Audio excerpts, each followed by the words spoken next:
Hello friends, Mark Holmes here with my buddy CowboyJobu, and as always, thank you guys for watching, commenting, and subscribing to the Jobu Sports Report. Because without you guys, well, I certainly wouldn't be talking quite as much as I do. And I want to thank you guys for all the support that you've been giving me. And tonight, 9 o'clock Eastern, we will be live streaming. And one of the things we'll be talking about is this right here.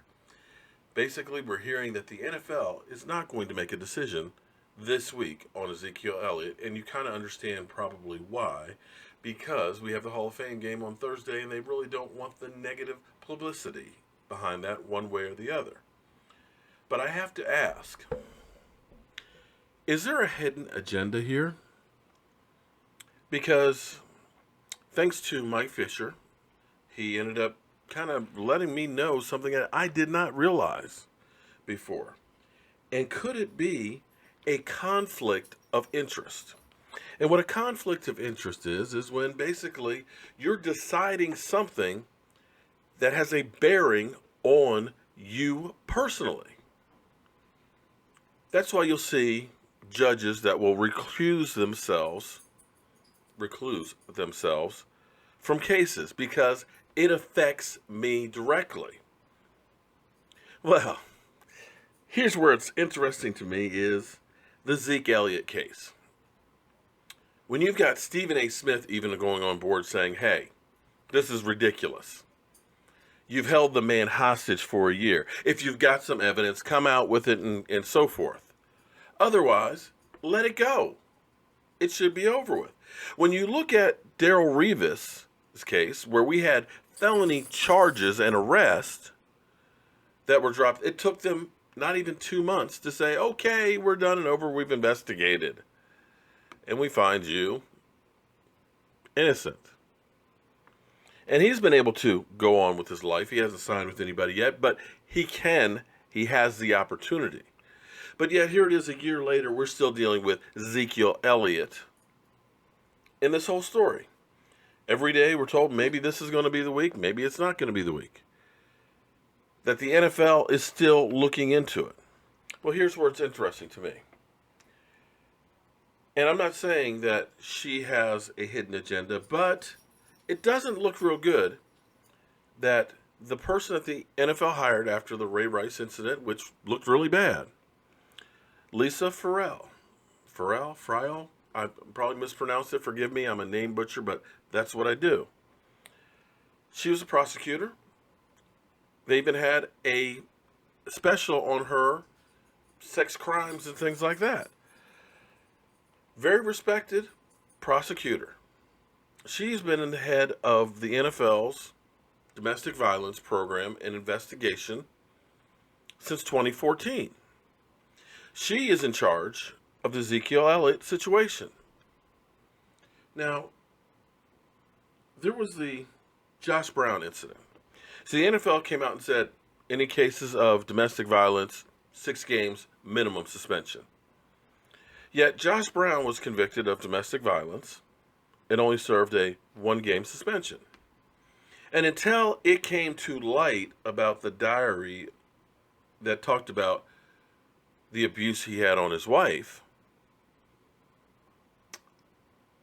he was still playing with the Giants. Until that came to light, and they kind of said, oh, okay, our bad, let's suspend him. But that happened on her desk. And here's where that's interesting, because I understand that you're worried about getting it right. But Lisa is a die-hard Giants fan.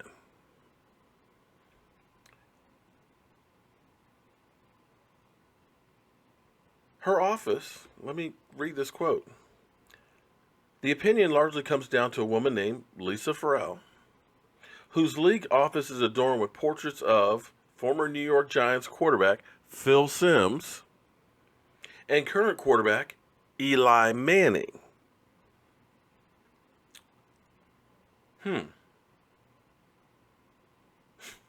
So Zeke Elliott might get suspended for a game or two. And one of those games might be against her favorite team. You see where I'm going here with this? Now, I'm not saying that she is biased, But that's a reason why you recluse yourself. And forgive me if I mispronounce that. So that way it doesn't look like it could be shady. Because when we look at this case, or is there enough there to call it a case? If the police investigated and said there's nothing there, if the district attorney investigated and said there's nothing there that I can bring charges for, if the story from the witness changed over and over and over again, and there's sworn testimony of someone saying he didn't beat you up, you were in a bar fight with somebody else. Oh, and by the way, you asked me to lie for you. If there's sworn testimony that says that, if there's Zeke Elliot having text messages say, I will ruin you, if she was seen outside of his apartment saying, I will ruin you as well, what is there left to investigate? I can't figure it out. And why is it that it's taking month after month? Zeke Elliott went to New York and talked to the NFL last month. He turned over his phone records 2 months ago. Are we digging up witnesses? I don't know. You tell me.